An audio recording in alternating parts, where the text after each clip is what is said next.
kabajamtoota daawwattoota Risaa Podcast keenya torban kanas deebi'ee jira. Podcastiin keenya guyyaa har'aadhaan egaa keessummaa goonee namni nuun qabannee dhufne Masqaloo jedhama.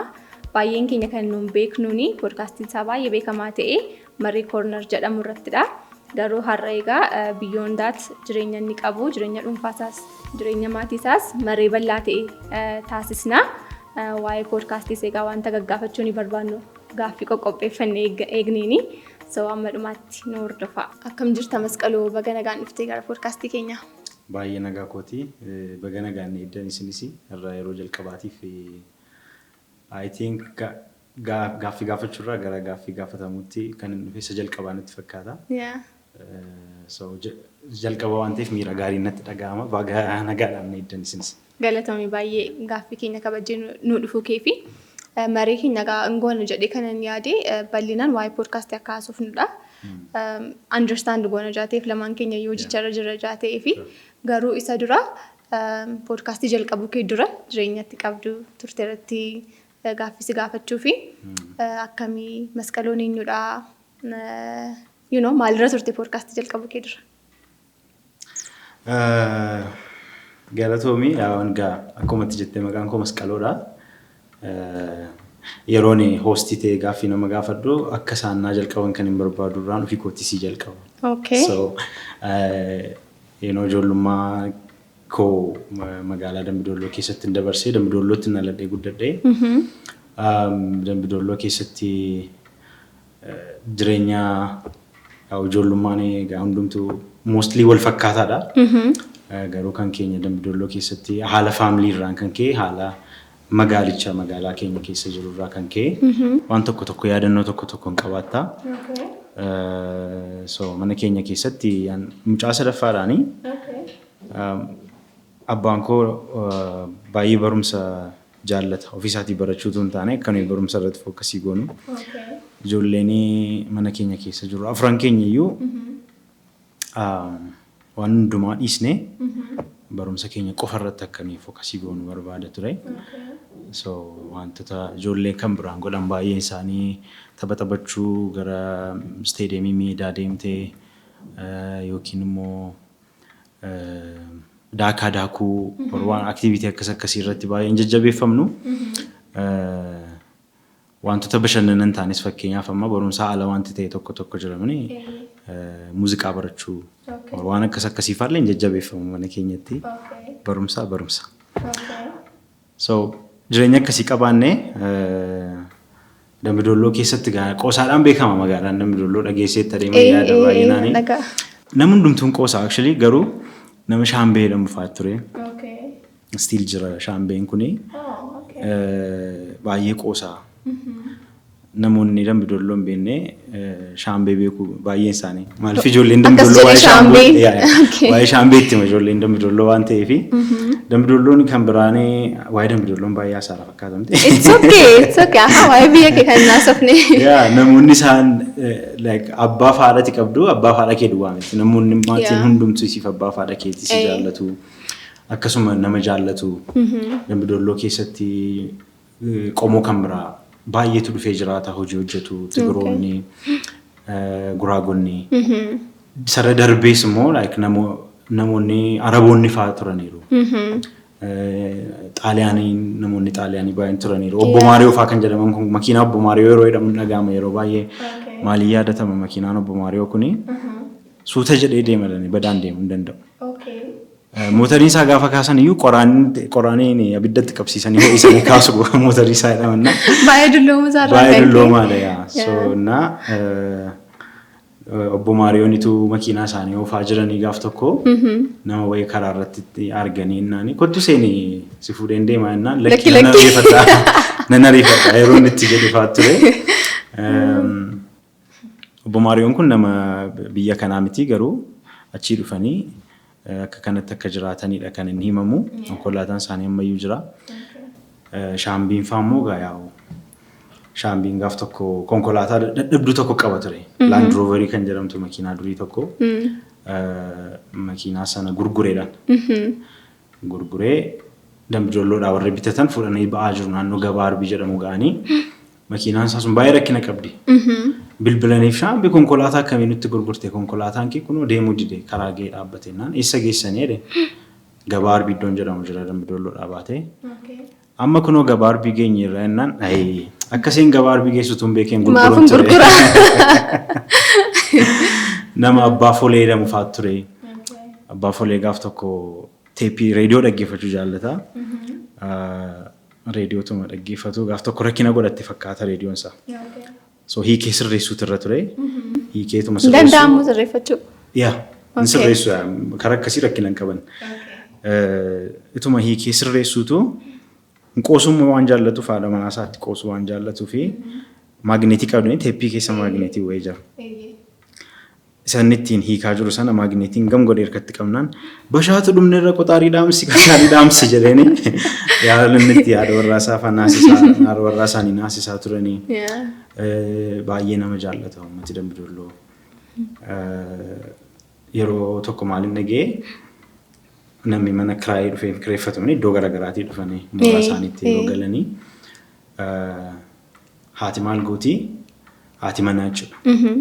Harruma dhufanii gaafa isaan kireeffatan warra mana kiraa fudhatan sanatti mucaasee ergiti. Maal jettiini dhaqiitii zayitii naa ergifadhu kottu warra mana kiraa irraa jechuudha. Harruma galanii. Harruma galanii. Naa mucaanii hattee fuuchuu seedira maaliif zayitii ol qabna maaliif isaan irraa ergifatta jettee gaafannaan jarri kun keessummaadha mana keenya dhufanii. Bor gaafa rakkatan nuunis nu gaafachuu akka isaan shaakalaniif jennee jedheen gaafadha malee zayitii rakkadhe miti. So uummata jaalalaati. Egaa uummata kana keessatti dabarsinee guddanne. Na eenyummaan yaanis har'a qabu baay'een isaa achitti ijaaramee siin jechuudhumaaf egaa waan baay'eetu jira akkas fakkaata. Baay'ee namatti tola. Haadhi koo Dambidolloo dhalattee guddattee mucaa Dambidolloodha. So manaan jechaa turte kana yeroo hundumaa nuun jetti. Ani koo Giriikota duukaan guddadhe Xaaliyaanota duukaan guddadhe faanuun jetti. Amma sadarkaa guddinaadhaan naqamteen caalteetti jedhee yaada kun yaada mataa koodha Dambidolloodhaani. So nuun ammayyaadha koo naqamteen maal gaafa innuun eessa walitti dhufaan koo Xaaliyaanota duukaan guddadhe maal jettee haaluma siyaasaa haala waan tokko wajjin wal qabatee hamma guddachuun irra jiru guddanne garuu namni isaa guddateera. Ati naqamtees jiraattee tamte? Naqamtee waggaa tokko kan jiraadhe garuu namoonni baay'een iddoo akka mucaa naqamtee ta'etti na beeku. Eenyummaan Dambidollootti fudhadhee dhufe suni eenyu wajjin iyyuu akkan jiraachuu danda'uuf waan na gargaareef ijoolleen Finfinnee ijoollee Finfinnee na se'u ijoolleen naqamtee ijoollee naqamtee na se'u. So naqamtees waggaa tokko jiraadhe yeroo baay'ee bareedaa dabarsineera.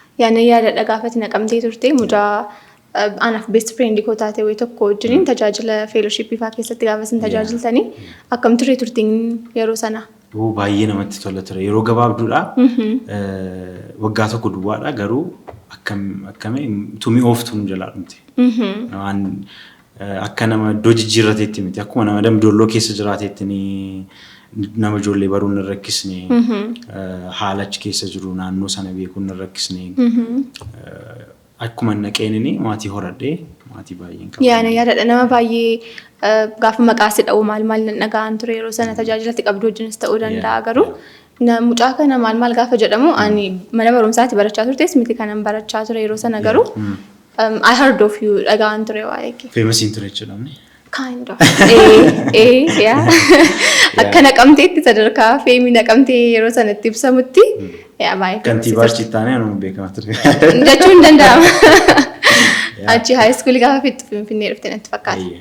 Akkam ture achi yeroon kee yeroo sana ammoo? Finfinneen dhufeen haala tokkooni yuunivarsiitii seenee yuunivarsiitii garuu itti fufuu hin dandeenye addaan kuteen makaanisuu seeminaarii kan jiru seeminaarii mana barumsaatti kooleejiitti hin baradhe achi booddee nan eebbifamee nan ba'e.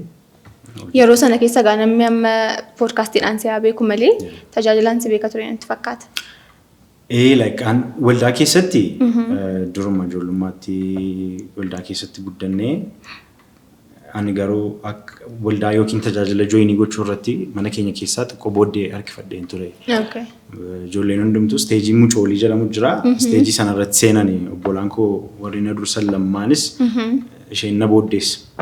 An garuu xiqqoo barfadheenii waan akka ijoollummaa kootti waan akka nagadaa kana waan akka ispoortii interested in ture isatti baay'ee ni qabama waan ta'eef. Nagadeetta ijoollummaa keetti?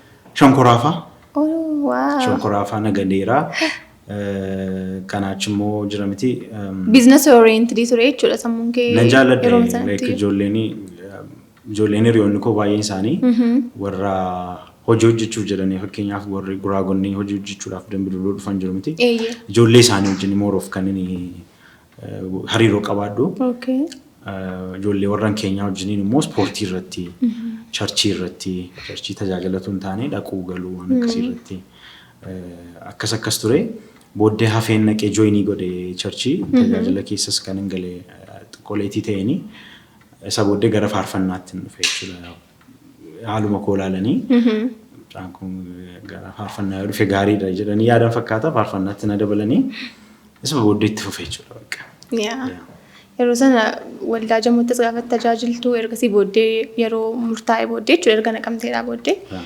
Namni amma podcast kana jalqabu kee dura si beeku isaan si beeka ture natti fakkaata gatii kanaaf hin kaase. Ammitee namoonni ammitee.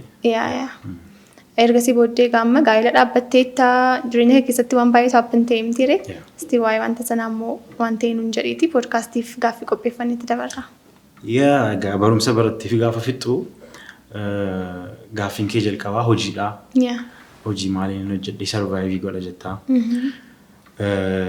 Isa booddee hojii argattee waan argatte immoo hojjettaa qarshii kee amma dandeessee walitti sassaabbattaa walitti qabattaa. Isa booddee umuriinis immoo hin deemaa. After all waan tafee waa'ee gaa'elaati jechuudha. Garuu umurii baay'ee dargaggummaadhaan gara gaa'elaatti waan seente natti fakkaata. Relatively. Jechuun akka haala biyya keenyaatti amma wal bira qabdee yeroo laaltu tarii hangafoota koo baay'ee durseenni gara gaa'elaatti seene jechuu dandeenya. Garuu xinnoo immoo miti. I know. Garuu kan isin jechuu barbaade amma qarshii sassaabbatamee wanta gaa'elaaf nu ta'u wayii tokko jireenyaaf wanta nu ta'us maal figure out godheen gara gaa'elaatti seena namni jedhee lamaansa wal faana deemsuun wanta cimujaa namatti fakkaatuuf yeroo baay'ee dudduubatti harkifatan natti fakkaata. Garuu simultaneously wantoota kana lamaan wal faana deemsuun hin danda'a jettee at the same time yeroo eebba booddee figuring out insa kan lamaan sa'aatii tokko wayii tokko waan ture natti fakkaata kan kee akka nama bakkeedhaa taa'ee ilaaltaa yeroo wal duukaa miti garuu xiqqoo ariifateera. Waggaa baay'een turre hojii jalqabee waggaa baay'eetu turre kan inni gaa'elatti seenee xiqqoo masee jira miti akka barattee eebbifamtee baateenis hin fuutu. Yoo turtes immoo yoom guutaa waan itti barbaaddu waan barbaaddu sana immoo erga fuutee booddees immoo gochuun dandeessa moo hin dandeessu inni jedhus immoo gaaffiidha waan ta'eef akka kanattiin murteesseen gaa'elaatti seenee hojiidha achi booddee gaa'elaa achi ijoolleedha jechuudha. Akkam jireenyi gaa'elaa abbummaan fa'a? Responsibilitii guddaadha si guddisaa akkati eenyummaa kee guddistee ilaaltu si godhaa. Akkati bal'istee of yaaddu si godha akkati beekumsa wanta sanaaf barbaachisu akkati beekumsa sassaabbattu si godha. Jechuun waan experience kanaan dura hin qabaanne wayii tokkodha garuu dhiirammoo yeroo taatu immoo dirqama baachuu waan sirra jiraatuu fi wanti sanaaf of qopheessita. Haaraas ta'urraa kan ka'u wanti ulfaatu jira garuu wanta si guddisuudha immoo waan ta'eef poozitiividha baay'ee waan gaarii. Nice, namatti tola baay'ee. Gaafa yeroo jalqabaadhaaf mucaa kee jalqabaa godhattee miira akkamitti dhaga'ama?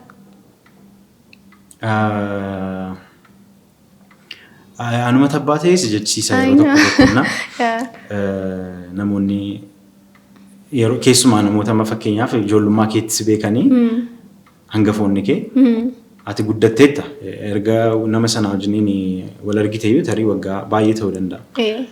Waggaa utuu waliin argin turte hundumaa kana keessatti akkuma ijoollummaa keetii duriitti waan haftu sitti fakkaata. Namatti fakkaatannaa namoonni naannoo keetiis yookiin sababa hangafa kee ta'ee fi yeroo hundumaa quxisuu yaadaanis waan garaagaraatiinis ijoollummaa wantoonni sun bakkeedhaa waan jiranii fi anis guddadhee yeroo mucaa godhadhu amanuun sitti ulfaata naannoo ijoolleedha waan namni soo ijoolleedha naan jedha.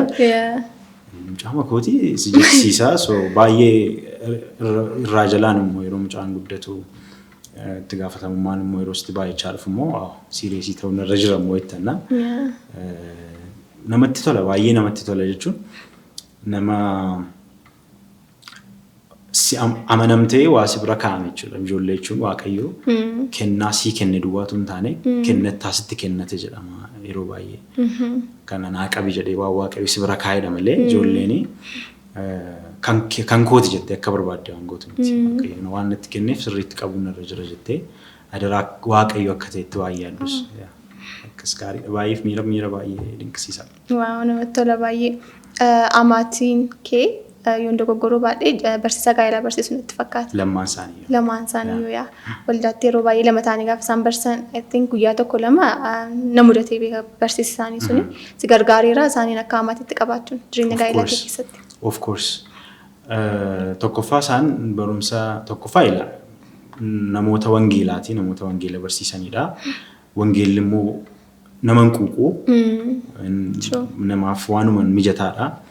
Tokko isa lammata immoo isaan mooderniidha baay'ee. Namoota moodernitii fi wangeela wal duukaa wal qixa deemsisanidha sababa ta'eef baay'ee na fayyadeera. Baay'ee na fayyadeera. Egaa haala manaa koos immoo tilmaamuu dandeessa. Jarri kun mucaa akkamii guddisuu isa jedhu.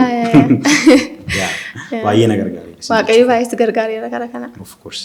Na gargaareera duwwaatu hin taane naaloogeera.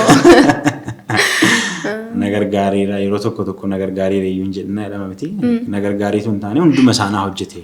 Yes, true. Nan gargaarre hunduma isaasatu hojjete jechuudha. Namatti tola baay'ee. Understanding kana deep ta'e qabaachuumtiyyuu wanta baay'ee gaariidhaan itti fakkaata jechuun yeroo baay'ee gaafa waan ta'e wayinuu mijatu successiin egaa sadarkaa isa qabaatu akka namaattis adda adda haa ta'uyyuu malee gaafa waan ta'e wayii tokko irra geenye irra jennee yaadnu dubatti deebinee eenyu akka nu hojjete Waaqayyo irratti amanamummaa nu hin qabnu still akkuma isa yeroo jalqabaa sana ta'uunsaa hubannaa baay'ee gaariidha jedhee yaada.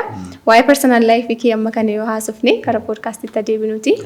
Akkamittiin yaaddee poodkaastii jalqabu? Marii koornarii ani personally namoota raataa nama gaaffii gaafadhee taa'ee waan isaan yaadan akkamitti akka isaan hubatan dhaggeeffachuun jaalladha. Muuxannoo namaa sheerii godhachuun hin jaalladha. Muuxannoon namaa yeroo tokko namni barumsa barate waggaa dheeraa barateeti kan inni fidu yookiin jireenya isaa keessatti dogoggore yookiin waan gaarii hojjete yookiin kitaabota dubbisee fidee sittaasa. Kanaaf experience akkasii ta'anii namarraa sheerii godhachuun sababa natti toluuf manni karaa qaxxaamuraayyuu fakkaata beekumsa sassaabachuudhaaf karaa qaxxaamuraati jedhee waan yaadee fi tokko ofii kootiif kan sababan jaalladhuu fi poodkaastii ta'uunsaa immoo more of naturally lamti poodkaastiin hagas mara formaalitii waan hin qabnee fi akkuma nama taa'ee shaayee buna jedhu wayitti utuu hin dhiphatin utuu of hin cinqin yaada namootaa sheerii godhachuu kan keessa immoo sheerii namaa gochuu waan dandeessuu fi gara poodkaastiitti gara miidiyaatti immoo fiduun koo hinaaffaa qabdamee dargaggoota baay'ee jira afaan keenya kan dhaga'anii. Jireenyi isuma social media irraa argamu duwwaa miti. Wanti dhala namaatiif fayyadu keessumaa dargaggootaaf biyya kana yoo ilaalte populationiin garri caalu dargaggoodha umuriin isaanii. Actually YouTube irras deemtee yoo analytics isaa yeroo ilaaltu eejii waggaa meeqa amma meeqatti ilaalamaara viidiyoon koo kun jettee yoo ilaalte namoonni viidiyoo kee ilaalan baay'een isaanii dargaggoota. Kanaafiyyuu carraan social mediaatti dhufu ba'uu ergan qabaadde akkamittiin hawaasa kun immoo tajaajila. Beekumsa namoonni dhufanii sheerii godhanii ana duwwaadhaaf maaliif ta'a? Dargaggootaa fi obboloota kootii fi ijoollee afaan Oromoo beekan dhaga'an tokkoo fi sheerii gochuun irra jiraata jennee yaadne gatii guddaatti kaffallee istiidiyoo ijaarurraa kee maayinni qodaa waraabbiidhaaf barbaachisu piroodaakshiniidhaaf barbaachisu wanti itti barbaaddu tokko yeroo hundumaa waan sirraa barbaadu qaba. So nuni namoota biraa namoonni akka dhaga'an barbaanna yaada namoota beekamoos haa ta'u namoota beekoo yaada isaanii namoota bira ga'u akka barbaanna. Inni nuyi barbaannu sun immoo nurraa waan barbaadu qaba ture isa goonee gatii guddaa kaffallee isatu naka kaase jechuudha. Amala koorraa kee waan hin jaalladhu irraa kee gara kanatti dhufee gara miidiyaatti dhufuun koo garuu akkuma namoonni fayyadamaniif. Jalqabuu kee dura poodkaastii dhaggeeffattu qabda turte biyya keessaas ta'uu danda'a biyya alaadhaas ta'uu danda'a kan influence na godheera jettee yaaddu yookaan immoo yaada isaanii kana tukara keenyatti fidnee immoo akka nuuf ta'utti goonee hojjannee kan warra kanaa gaariidha jettee namoota dhaggeeffachaa turte qabda biyya keessaas biyya alaadhaas.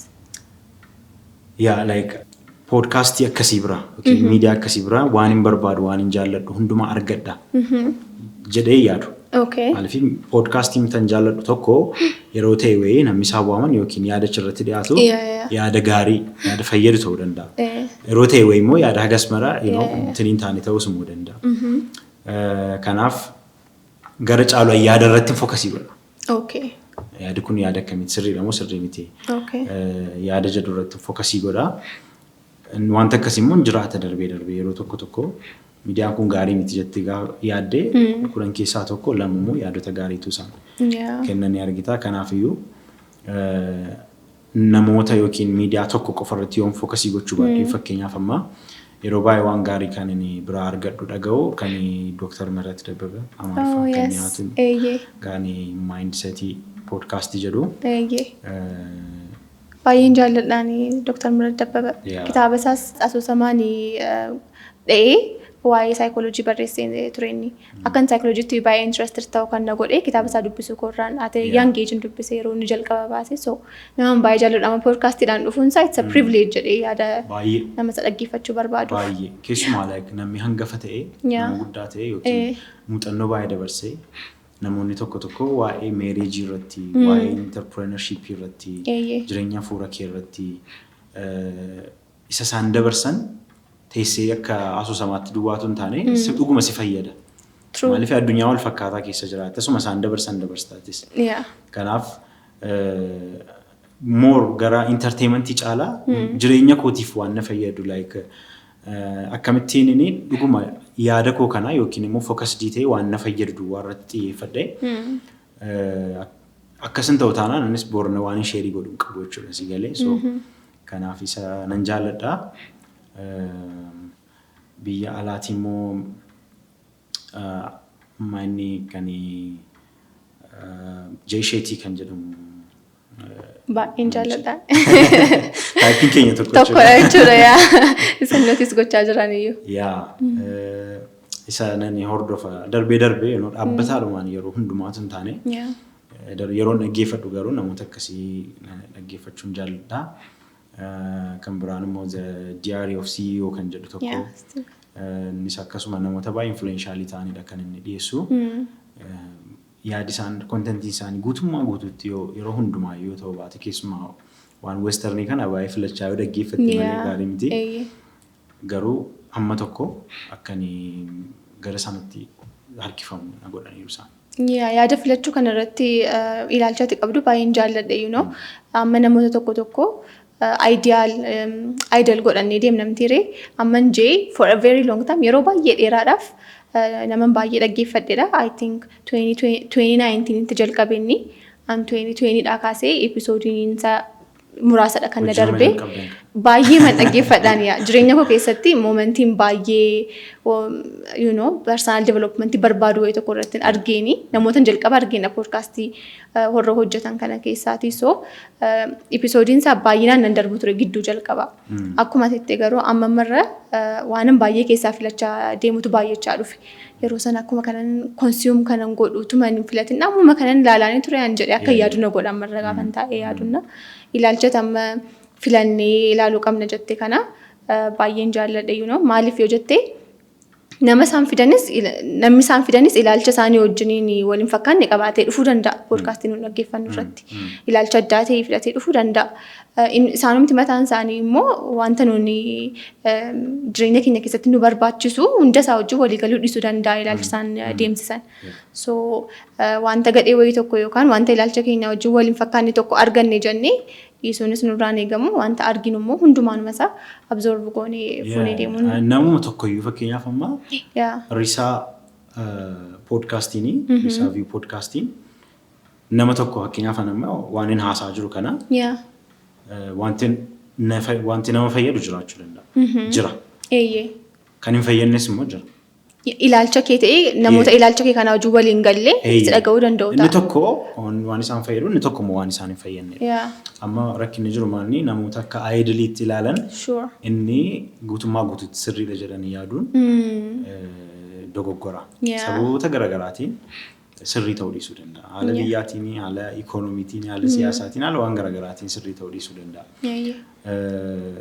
Malee yaada geeroon jedhu namni tokko yaada lama buqqisiisuu danda'a. Yaada lamaan sana keessaa tokko sirrii ta'uu dhiisuu danda'a jechuudha. Adeemsa keessa immoo gaafa namni sun yaada isaa sirrii calaqqisiisaa deemu, gaazlaayit si godhee ofitti si qabee ta'uu danda'a. Yaada isaa isa jalqabaan natti jaallattee. Akka uffataati baay'ee. Maguutii kiyyuu seentee manuma tokko keessa uffata garaagaraatu jira. Uffati sittiin taane yookiin siif sittiin tolle isa tokkoof immoo taayippii isaati. Isa tokkoof immoo safara isaati. Kanaafuu ilaaltee kunnaan ta'u. Ilaaltee kun immoo naa ta'an fudhadha. Safara kooti natti ta'an. Akkas yaada yeroo hundumaa namatu hin taane yaada. Isa jedhu irratti waan hin fokkasii godhuu fi namoonni jibbaman jiran akka world wide namootumti nama akkanaan hordofina namni jedhu yoo jiraatu. Andrew Tate. Andrew Tate ni jedhama akkas. Nu biratti warra durbaa biratti. Simbukkeetti akkam? Yaadota akkuma isin jedhedha. Yaadan fudhanne qabaachuu nan danda'a. Yaadan fudhadhu immoo qaba baay'eesa. Garuu akka durbaatti world wide yaada isaan dhaggeeffatna waliin jenna nuti. Dhaggeeffachuu qabdu garuu. Maaliif? Hin ta'u jechuuf jalqaba dhaggeeffachuu. Baay'een dhaggeeffadhe yeroo jalqaba. Amma amanni musliima ta'e natti fakkaata. Namoota hin beekneef nama yuutuubarii Andrew Tate jedhamu tokko jira ture. Yeroo ta'e tokko irratti kontentiin isaa baay'ee vaayiraalii ta'ee ture. Yaadonni isaa akka kootti akka nama durba ta'ee dhalatee tokkotti baay'ee isaatti waliin galu. So namoonni baay'een keenyas immoo waliin galu durboonni jechuudha. So isa waa'ee isaa haasa'uuf jechuudha gidduutti gashineetu. Andrew Tate'n ani isa fakkaachuu fi hawwii yookiin fedha waan ani hin qabnee fi baay'ee hordofuun barbaadu. Garuu wanti inni deliverii godhu immoo wanti inni haasa'u immoo waan gaariin immoo jiraachuu danda'a. Jira jettee yaaddaa garuu personalistii mee kana fakkeenyaaf waa'ee dhiirri akkam akka inni ta'uu qabu yeroo haasa'u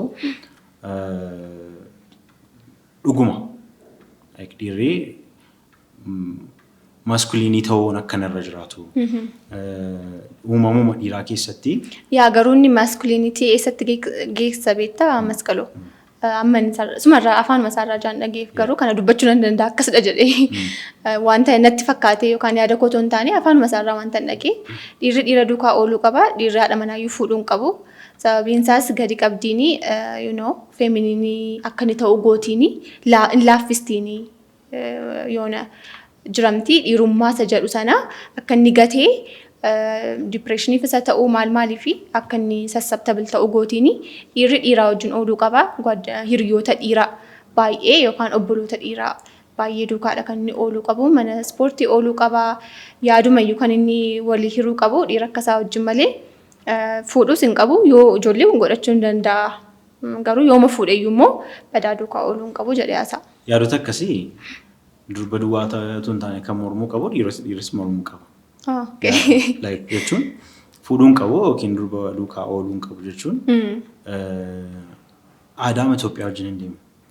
Sababiin isaa Itoophiyaan namoota amantiitii baay'een isaanii amantii jechuun immoo fuudhii horaa baay'adhaa yaada sagalee waaqayyootu. Kanaaf horaa sana irratti gaaffii hin qabu. Gaa'elaa ala jechuudha. Gaa'elaa ala horamuu hin danda'a jedhee. Garuu dhiiraa wajjin ooluun rakkina waan qabu natti hin fakkaatu. Ciruma durba jireenya kee keessaa baasuu hin dandeessu garuu. Si galee dhiiraa wajjiniin ooluunsaa faayidaa qaba. Akkuma kana immoo guutummaa guutuutti durba jireenya isaa keessaa baaseetu hin taane akkuma dhiiraatti wajjin oola garuu jireenya durbaa wajjin jiraatu immoo qaba dhiirri. Kun uumama waan Andrew Tate kaa'ee yookiin iddoodhaa kaasutu hin taane waan uumamaati. Garuu namichi kun yaada isaa calaqqisiisuu danda'a. Sanni sila siin jedhe. Namni dhaggeeffatu garuu fudhachuuf dhiisuuf fakkeenyaaf dhiiraa wajjin ooluu qaba dhiirri sanni jedhu nama keessaan hin fudhadhu. Fuuchuun qabu sanni jedhu garuu hin fudhadhu. Garuu akka inni itti ooluu qaba jedhu koo anatu murteeffatas. Si galee rabne akkasitti oolinaan jechuun danda'u waan diriteeti. Si galee akka oolmaa koo samiti kan naa murteessu. Faayidaa dhiiraa wajjin ooluu garuu gaafa inni sitti himu garuu faayidaa keessaa fudhattee itti fayyadamuu nan danda'a. So Andrew Tate keessaas waan gaarii tokko baasuu dandeenya jechaadha. Okay. Dhaggeeffatte? Ani yeroo inni jalqaba haasa'uu jalqaba ture namni hundumaatu Facebook feed koo irratti waa'ee namicha kanaa maal jedhee haasa'a. Eenyumadha namichi kun jedhee curious ta'een dhaqee ilaaliin. So baay'ee natti cima viidiyoo isaa ilaalee fixuun akka inni itti confident ta'ee wantoota karaarraa maqan baay'ee haasa'u wayii tokko baay'ee natti cimana. Inni bal'aadha waa'een isaa baay'ee controversialidha. Namoonni immoo guutummaa guutuutti isatti amananis immoo jiru. Garuu akkasitiin teessee ammaa namoota ilaalcha namicha kanaatti amananii wajjiniin yeroo teessee haasoftu dhiirri durbii ilaalchisee hin qabdu. Baay'ee influential ta'aa tureetu biyya keenya keessatti iyyuu namoonni ilaalcha isaa fudhatanii baay'achaa turani. Ammayyuu kan hordofanii jiru baay'ee jechuun akka idoliitti ilaalaniini moodelii isaaniitti ilaalaniini kan hordofan jiru. Garuu akkuma silasiin jedhe fakkeenyaaf ati kaatee an fuuchuun hin barbaadu fuuchuun heerumuun hin barbaadu heerumuun sirrii miti yoo jette yaada kee kanan fudhadhu. Okay, siif garuu siin kabaja. Maaliif heerumuu qabda yoon siin jedhee atis fuuchuun qabdu sitti naan jettu konviinsii atis akkas naan jettaan is akkas siin jedhaa hin ta'u. Kanaafuu yaada kee siin kabaja akka barbaaddetti jiraadhu itti garuu itti namanu kan na fayyadu garuu keessaa.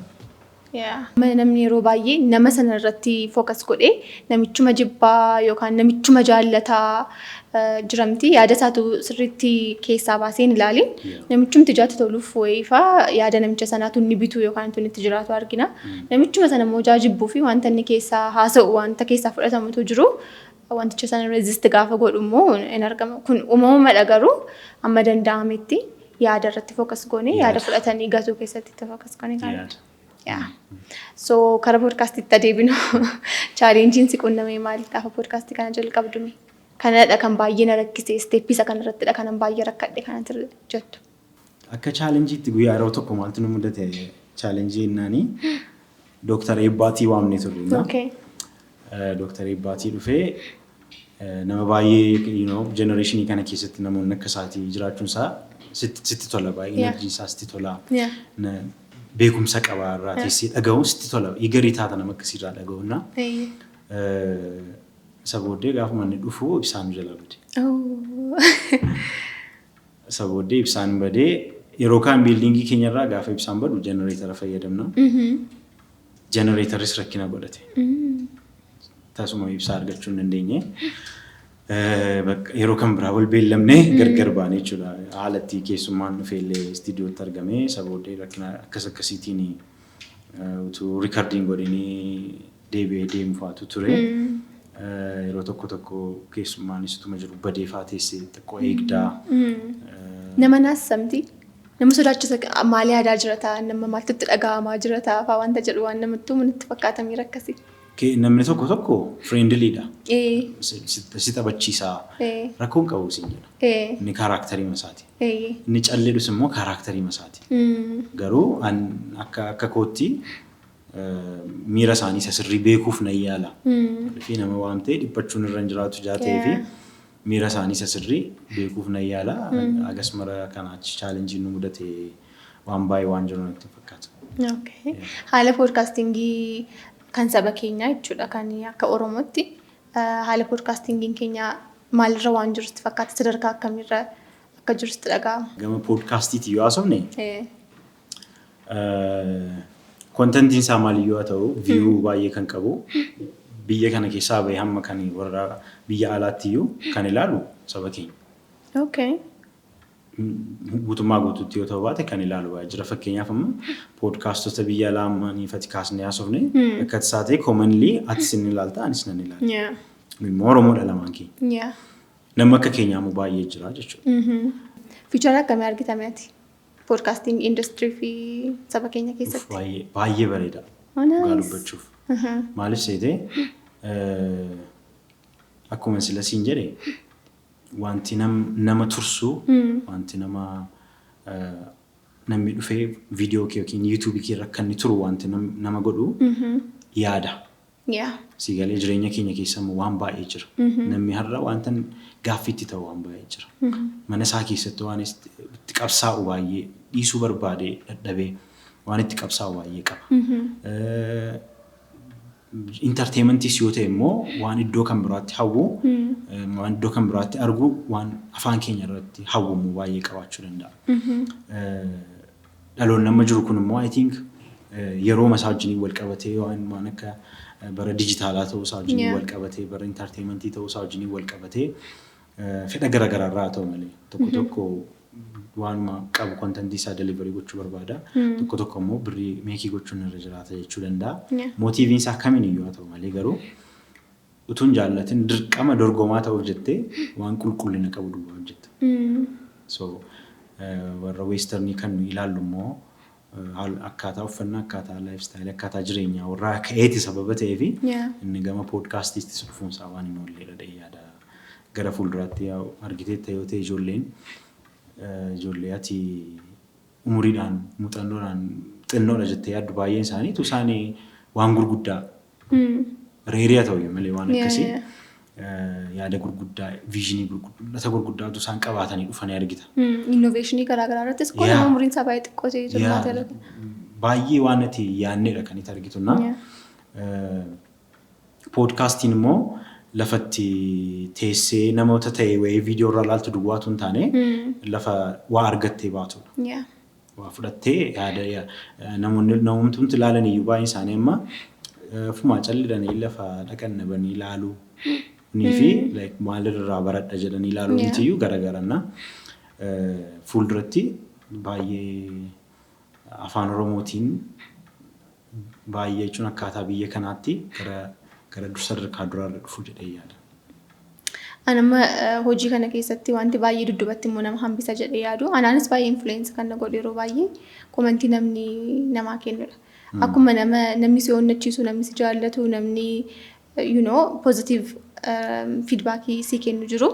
Namootni baay'ee immoo extremely deemanii wanta xiyyaanni wanta sammuu namaa keessa hin jirre jedhamuumaaf iyyuu nama akkas hin jedhaa bakkeetti fa'aa wanta nama jechisiisan namoonni jedhan immoo hin jiraatu YouTube irratti. Koomentiidhaan jechuudha comment sectionii keessatti. Kan keellee ilaaluu yaaleen ture amma gaaffii kana si gaafachuu jaayyaadee fi baay'inaan hin jirani koomentiin akkasii. Garuu darbee yoo dhufan akkamittiin manage goota? Akkuma ati jette an badaana mudatee hin beeku. Garuu koomentii jibbaa yookiin immoo waan discourage si godhu waan hamlee si buusu namni barreessu namni tokko dhuguma si jibbees miti gaafa ta'e ilaalu. Iddoo ta'e wayii taa'ee silkii isaa irraatuma ilaalaa jiru. Waanuma ta'e wayii jechuun qaba jedhee barreessa malee dhuguma si jibbees miti. Baay'ee meditated akka hin taane yookaan immoo itti yaadamee akka hin ta'e itti yaadee akkas hin jedhayyuu wanta hin jenne ijaa barreeffamu yeroo baay'ee.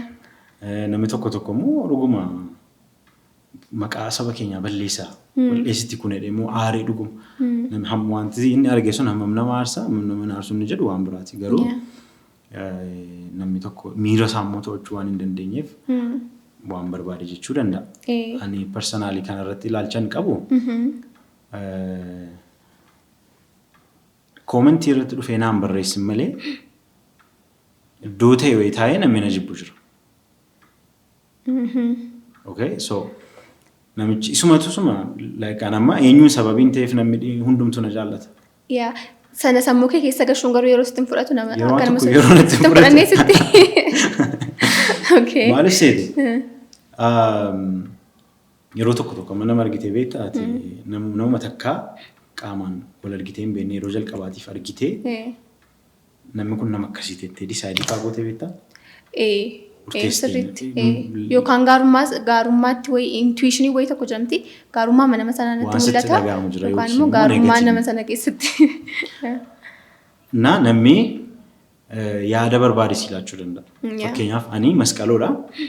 Masqaloo akkasittiin ilaaluu qabda.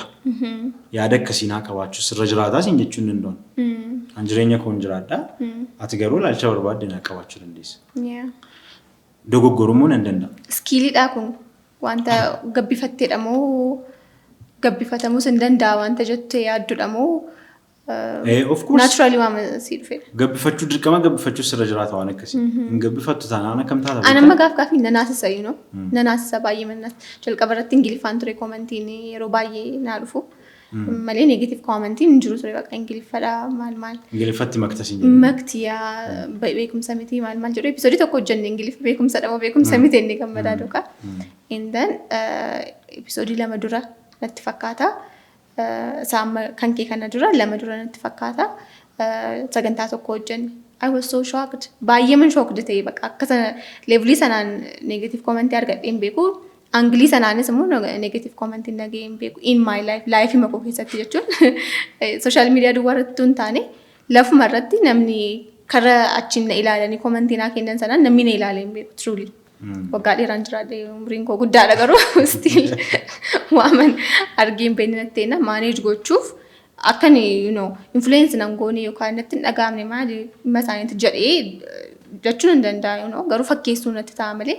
Truly gaafa ofii koo wajjin taa'ee of dhaggeeffadhu akkamitti akkas jedhu maaliif akkas jedhu wanti jedhu wayii tokko baay'ee mana keessa deddeebi'ee yeroo sanatti achi namootatti akkas koomentii kan argite maal gaafan jedhee gaafachuutti koo obbolaa koodhaanis abbaa manaa koos asii warra duukaa hojjedhus yeroo hundumaan positive koomentii duwwaan nagaa jettee addaati deebii jedhu ogeessa kaameeraa keenyarraa jalqabee jechuudha. So ergasii booddee garuu amma gaafa taa'ee yaadu kana caalaas boorris yaada namni wayii tokko disaagrii godhu wayii tokko anaaf immoo dhuguma naa ta'ee yoona staandii koo naa ta'ee waan anas ba'ee dubbadhu ta'uu danda'a ta'a. Yeroo sana immoo gaafa isaan negative koomentii naa kennanii maaliif jechuuf dhaaree jedhee of gaafachuutti hin ka'e.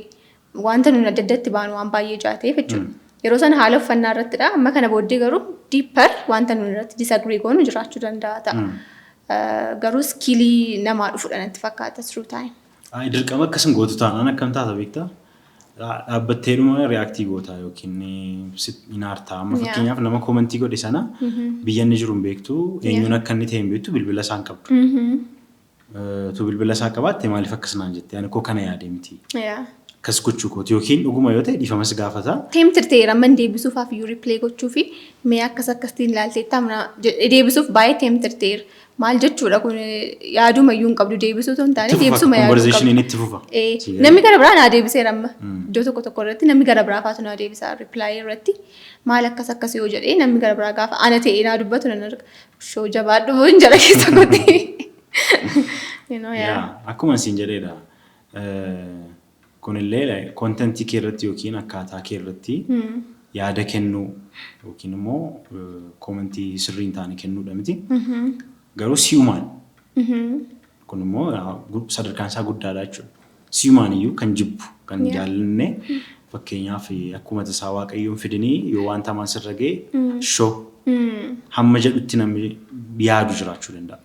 Kanarratti I think sagantaamti tokko iyyuu faama hojjetamee gaariidha jedhee yaadama akka podcast keenyaatti yoo ta'e isinis irratti hojjechuu dandeessu yoo yaadichi bittu ta'e yaadicha lafaa ka'ee nama jibbuun amma lafaa ka'ee wanta nama na jibbisu jira taanaan akkamitti akkan ofii koo cheekii of godhee ofii koo ofirratti hojjechuu danda'u jechuudha. Kun nagummaas jaan taane fayyummaa jaan taane fayya buleessummaa miti kun lafaa ka'ee nama ta'e wayii tokko naman beekee experience wayii tokko duukaan dabarsine wayii tokko nan jibba ta'e naan jechuudha. Fayya buleessummaa natti hin fakkaatu nama saayikooloojiidhaan maastersii koo hojjechaa jira amma ji'a tokko booddeen xumura. So I understand that maaliif nama akkas gochuu danda'u xinnoo mashee konseptiin ishee wayii naa galtii Kanaaf podcasting kan inni barbaachiseef. Amma nama jibbuu isa jedhu irratti hojjetamuu danda'a. Yeroo nu dhaggeeffatanii ammuma iyyuu namni nu dhaggeeffatu kun eenyuun hin jibbee eenyuun hin lafaa kee koomentii gadhee kenne haala isaatu understanding godhin maaltu drive na godhe motiiviin koo maal ture dhuguma jibbeen immoo tuutti yaadaniin kenne immoo maaliif seeti fakkeenyaaf siin yoo namni si jibbee si miti kan miidhamu. Isa si jibbaa jiru sanadha kan miidhamu. Angaruu I argue this point yeroo baay'ee namni gaafa jedhu kanan dhaga'u namni gaafa namaaf dhiifama gochuu diduu yookaan immoo nama gaafa jibbuu negativitiin isaa isa keessa jira jaatee fi isatu miidhamaa jedhee argue godha namni baay'ee. Anmoo counter argue kanan godhu namni jibbamaa jiru sunis energiin isaa negative energy it's energy namtire hin qaqqabaan namje sanas amma namoonni hundumaan na jaallata jechuun miti akkuma ati sila jechaa turte nama hundumaan na jaallata jechuun iyyuu rakkina mataasaa qaba. An jaallatamaadha jechuunis psychologically rakkina mataasaa qabaan bakka namni hundumtuu anaaf yaada gaarii qaba jedhee namni yaadu wayii tokko check of gochuu qaba nama akkasiis. Garuu immoo namni jibbii wayii tokko jiramti nama ta'e wayii tokko keessa isaaf jiru wayii tokko influence danda'a jedhee yaadan. Nama amma namicha sana miidhamuu dhiisuu danda'a. Waa'ee sana ganamaa galgala yaadee maal miidhamuu dhiisuu danda'a. Feeyootti meemu akka jibbu yootti meemu. Yootti mee koomentii godha. Haasaa jiru kana koomentii gochuu danda'a. Behind his back wanti hojjetamu wayii tokko jiraachuu danda'a. So intentioniin nama kamiyyuu nama jibbuu dhiisuunsaa ofiisaaf fayyaduu irra dabarsee nama isa jibbaa jiru sanas fayyadaan. Clear yoo ta'e pure intention yoo qabaanne hundumti keenya of fayyadnu irra darbine amma yoo dhiifaman godhee ofii koon of fayyadee jennamti nama sanas garuu release goona an akkas ta'e yaada. Yaadi kee sirriidha garuu akkamseeti.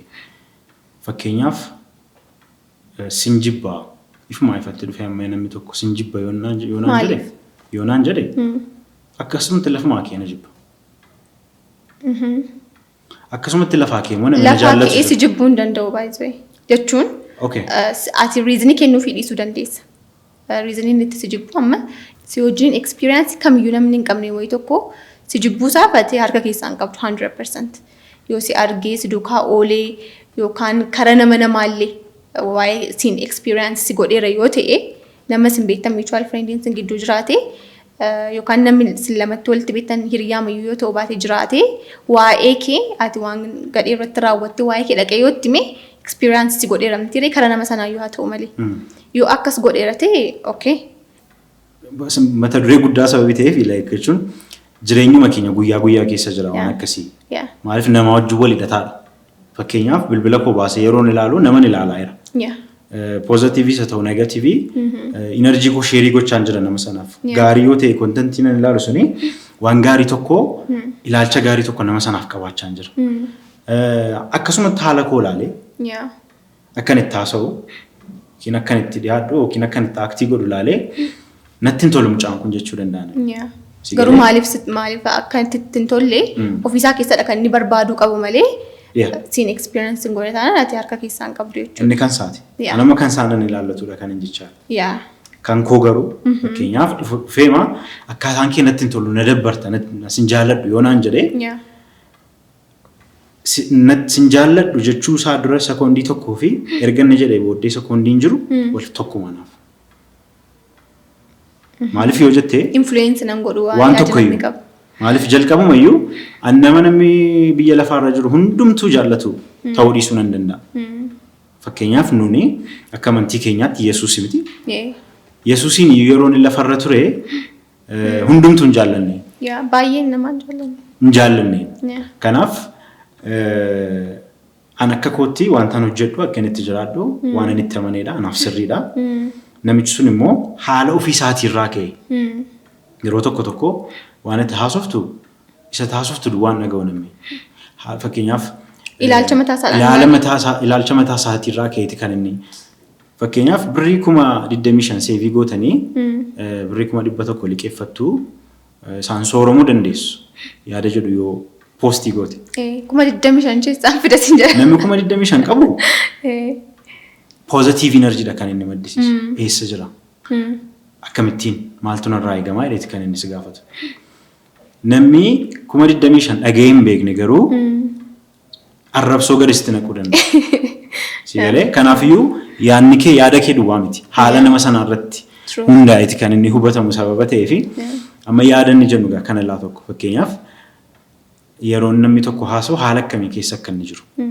Ani immoo achi iddoo sana akka hin jiraanne amanii fudhachuun irra jiraata. Gaafan iddoo sana jiraadhu immoo bira ga'uu nan danda'a fudhachuu nan danda'a. Birrii 25,000 bira yommuu ga'u waan ati jette kana apply gochuu nan danda'a. Qoodan arrabsu jechuudha. Tolee amma erga wanta bal'aa irratti haasofne ture yeroo dheeraa fudhannee haasofne baay'ee interesting ture haasaan keenya amma gara dhumaatti dhufaa jirra. Bu'aan poodkaastii irratti argamu maalimi? Namoonni baay'een poodkaastiitti gaafa isaan seenaa jiran argaa jirramtiire kutaa magaalaarraas amma poodkaastaroota lamaan tokko argeeraan. So maal yaadanii hagalanii yookaan immoo maal argachaa jirtaa bal'inaan istiin nu ibsime. Ani bu'aa maalii yaaddee seente yoonaan jettee akkuma jalqaba siin jedhee poodkaastii ofii keetii lafatti muuxannoo argattudha. Beekumsa namoota garaagaraa maaliif keessummaa gootee namni itti waamtu experience mataa isaa qaba muuxannoo garaagaraa beekumsa qaba yookiin immoo ogummaan isaa yookiin professionii isaa fidatee yommuu dhufu waan si barsiisu qaba waan irraa barattu qabda. Nama kan jedhamu yaada isaati miti yaada isaatu nama jechisiisa. Mata duree tokko yeroo kaastu akka inni itti ilaalu akkatti kanaan dura yaaddee hin beeknedha.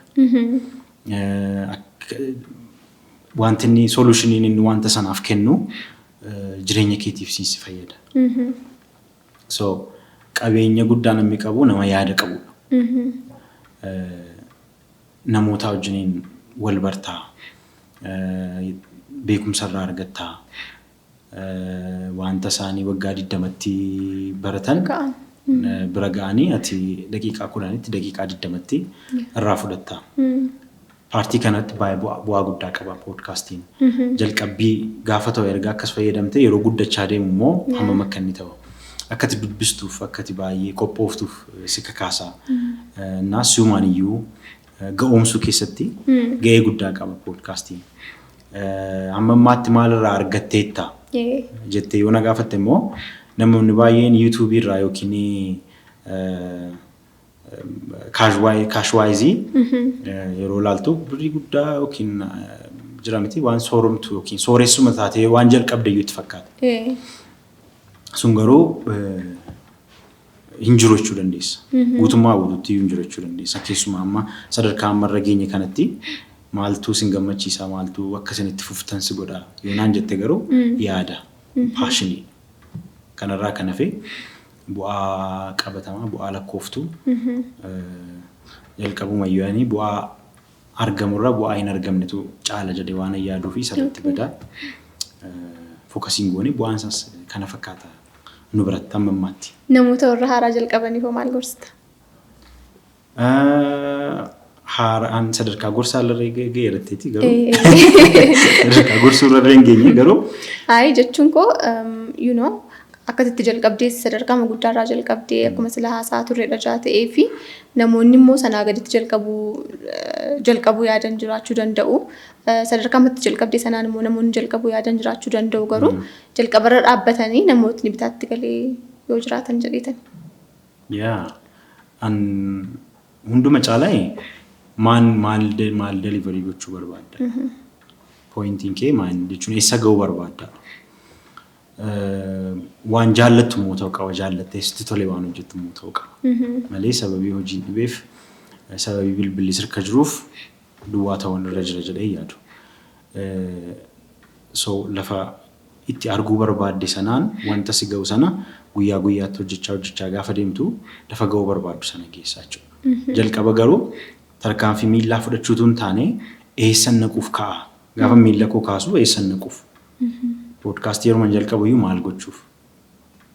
Isa jedhu murteessuutu namarra jiraata. Kanaaf asii ka'een qaallittiin deema. Yoon jedhee sarara bahee akka hin deemu beekaa jechuudha. Salphaadha jechuudha. So guddisanii yaadanii jalqaban akka jechuuti? Yaadaan? Yaadaan. Galatoomii Masqaloo yeroo kee fudhattee dhuftee marii akkas baay'ee bareedu nu duukaa waan gooteef galatoomii ulfaadhuun siin jedha.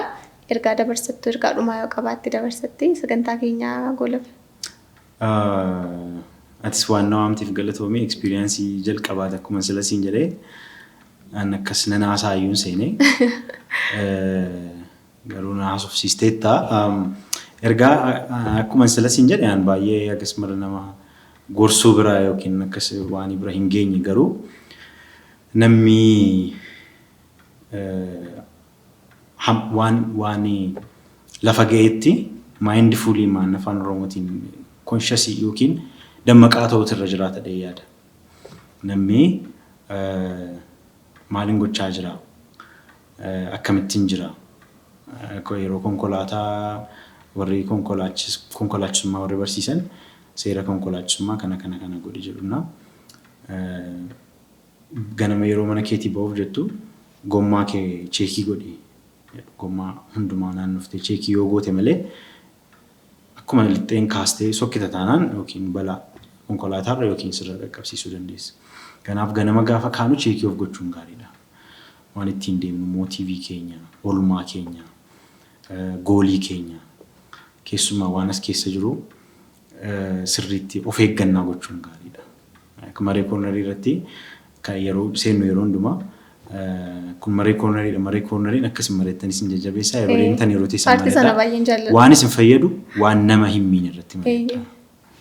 So waan as keessa jiru waan nama fayyadu yookiin waan nama kan biraa hin miine ta'uusaa sammuu ofii haa eeggannu.